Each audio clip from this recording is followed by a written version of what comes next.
সিরাজগঞ্জের উল্লাপাড়া উপজেলায় দীর্ঘদিনের জলাবদ্ধতা সমস্যার স্থায়ী সমাধানে ড্রেন নির্মাণ প্রকল্পের উদ্বোধন করেছেন মাওলানা রফিকুল ইসলাম খান।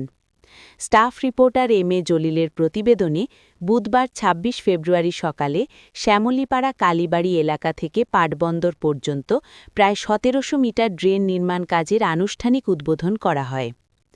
উপজেলা জনস্বাস্থ্য প্রকৌশল অধিদপ্তর সূত্রে জানা গেছে, জলাবদ্ধতা নিরসনের লক্ষ্যে উপজেলায় মোট ৩,২০০ মিটার ড্রেন নির্মাণের পরিকল্পনা নেওয়া হয়েছে। এর মধ্যে প্রথম পর্যায়ে ১৭০০ মিটার ড্রেনের কাজ শুরু হচ্ছে। পুরো প্রকল্পের ব্যয় ধরা হয়েছে প্রায় ৫ কোটি টাকা। নির্ধারিত সময় অনুযায়ী আগামী জুন মাসের মধ্যে কাজ শেষ করার লক্ষ্য নির্ধারণ করা হয়েছে। স্থানীয় বাসিন্দারা জানান, দীর্ঘদিন ধরে সামান্য বৃষ্টিতেই শ্যামলীপাড়া, কালীবাড়ি, পাটবন্দর সহ আশপাশের এলাকায় হাঁটু সমান পানি জমে থাকত।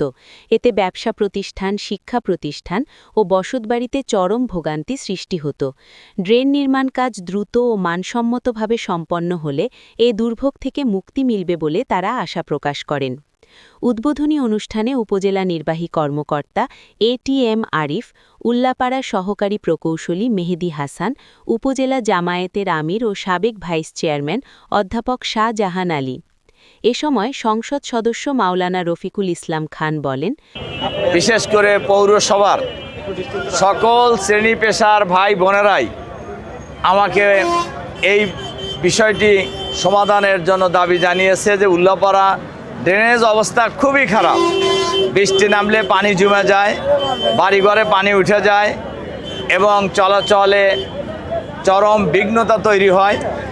এই দাবিগুলি, এই কথাগুলি কিন্তু উল্লাপাড়ার সকল শ্রেণীর দলমত নির্বিশেষে বলা যায় ভাই বোনেরা আমাকে জানিয়েছেন। এই জন্য আমরা একটা উদ্যোগ নিয়েছি ড্রেনেজ ব্যবস্থার সচল করার জন্য। সেই হিসেবেই এখান থেকেই কাজটা শুরু হবে। যদিও রমজান মাস ব্যবসায়ীদের একটু হলেও কষ্ট হবে, আবার এই এলাকার যানজটেরও একটু সমস্যা হবে। এরপরও আমরা এই কাজ যারা করতেছেন, জনস্বাস্থ্য মন্ত্রণালয়ের ইঞ্জিনিয়ার এখানে আছেন, আমাদের ইউনো সাহেব এখানে আছেন, উভয়কে আমি বলেছি এই রাস্তা চালু রেখেই কাজ করতে হবে এবং এই কাজ রাস্তা চালু রেখে কিভাবে আপনারা করতে পারেন সে ব্যাপারে সমন্বয় করবেন। এবং ইউনো সাহেবও বলছেন যে এ ব্যাপারে উনি সমন্বয় করবেন।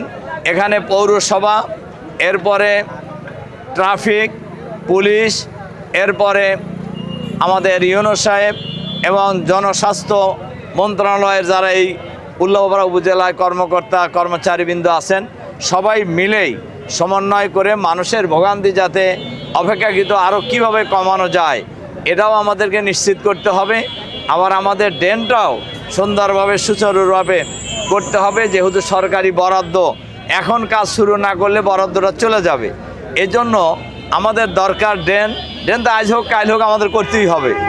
আপনি যখনই করবেন, এটা এত ব্যস্ততম জায়গা, আমরা যখনই করবেন তখনই পাবলিকের একটু অসুবিধা হবে, ভোগান্তি হবে। আবার যখন ড্রেনটা সঠিকভাবে হয়ে যাবে তখন আবার গোটা উল্লাপাড়াবাসী এর দ্বারা উপকৃত হবেন। এজন্য আমরা উল্লাপাড়ার এই যে জলাবদ্ধতা দূর করার জন্য একটা অন্যতম উপায় হলো ড্রেনেজ ব্যবস্থাটাকে সুন্দর করা, এবং সেই লক্ষ্যেই আজকের এই উদ্যোগ।